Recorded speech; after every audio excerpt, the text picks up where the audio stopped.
Boa noite, seja bem-vindo a mais um encontro nosso no 7 às 7, 7 minutos às 7 da noite. Nesta semana nós vamos dar continuidade às nossas reflexões sobre a fé cristã, pensando mais especificamente sobre a nova vida em Cristo Jesus.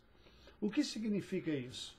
Qual o resultado de receber a Cristo como Senhor e Salvador, se render a Ele como Senhor de sua vida, crer no Evangelho? Bem, é isso que nós vamos ver durante a semana. Mas, respondendo a alguns comentários que foram feitos, eu gostaria de, neste primeiro dia da semana, refletir um pouco mais sobre o sentido bíblico para a fé.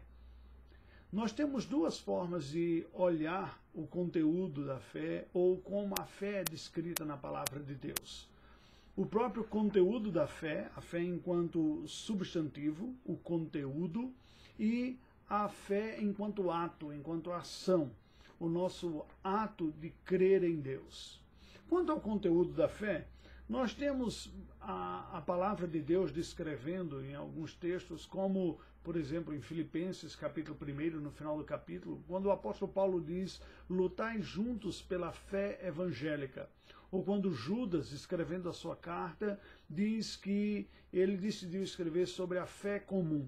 Neste sentido, a palavra fé está sendo usada como um substantivo, indicando o conteúdo da nossa fé, o em que os cristãos creem, qual é o conteúdo daquilo que nós cremos. Quando afirmamos que somos cristãos, significa dizer que nós cremos em alguma coisa.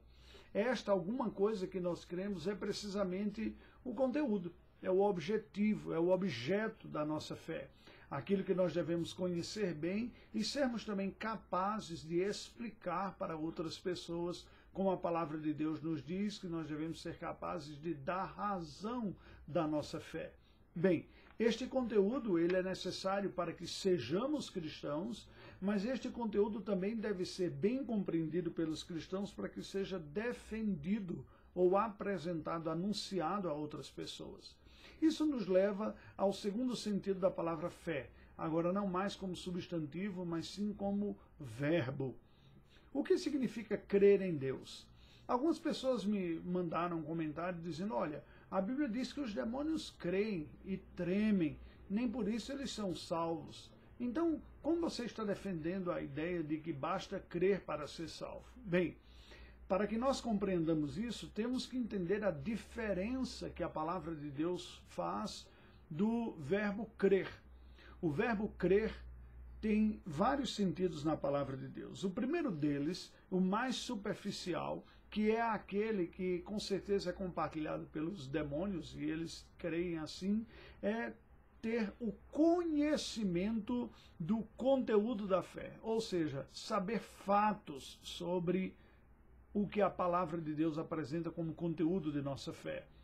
Saber que Jesus Cristo nasceu, conhecer a sua vida, saber sobre os atos de Deus, ter o conhecimento dos fatos narrados na Escritura Sagrada, este é o nível mais básico de se crer.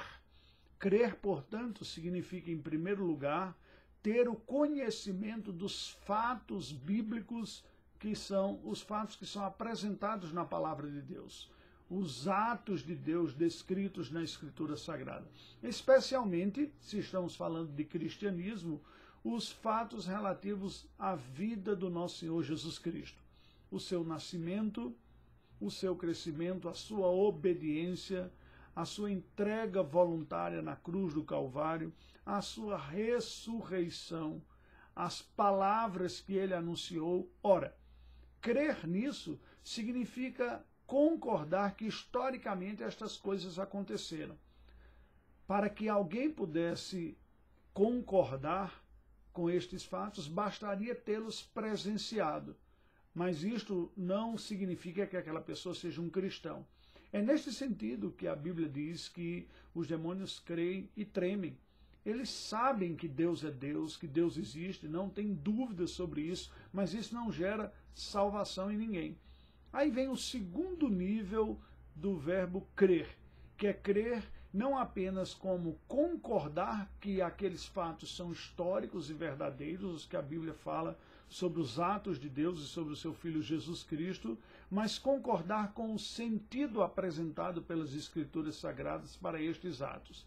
Aqui é não apenas fatos, mas também explicações destes fatos. Saber dados a respeito dos ocorridos significa apenas acompanhar as notícias de alguma coisa. Entretanto, saber o sentido desses fatos, a razão delas, é algo um pouco mais profundo. Isso diz respeito aos propósitos de Deus. Tomemos como exemplo a morte de Cristo na cruz do Calvário. Saber que Jesus morreu não faz de ninguém um cristão. Mas confiar que o que aconteceu foi uma entrega voluntária para que ele pagasse com a sua própria morte por culpa que não era dele, eram de outros, eram nossos, já significa um passo mais adiante. Significa entender o propósito, a razão, o sentido destes fatos. Por que Cristo nasceu de Maria? Nasceu para que a divindade assumisse a forma humana, a humanidade, a encarnação do Verbo. Saber que houve uma pessoa de vida ilibada, que foi Jesus Cristo, leva-nos à necessidade de Jesus não ter cometido pecado. O Deus Santo encarnado cumpre objetivamente a lei em nosso lugar e, portanto, adquire o crédito. E aí nós chegamos ao terceiro nível, que é confiar na veracidade dos fatos e no sentido a eles atribuídos ou explicados na palavra de Deus. Este é o nível mais profundo e é este o nível que faz de alguém um cristão. Saber fatos sobre Cristo não torna alguém um cristão. Concordar com o sentido destes fatos também não torna alguém cristão.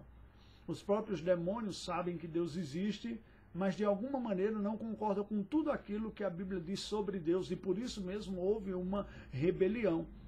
E muito menos confiam, têm uma entrega de submissão e confiança no sentido destes fatos. O que torna alguém cristão é reconhecer a historicidade destes fatos, é entender o sentido deles e em seu coração confiar, depositar sua confiança nesta obra. Oremos ao Senhor. Deus bendito, nós te rendemos graças por mais um encontro. Pedimos a tua bênção para a nossa reflexão bíblica ao longo desta semana. Ajuda-nos a crescer na compreensão da tua vontade para nós. Oramos em Cristo Jesus. Amém. Deus nos abençoe, querido.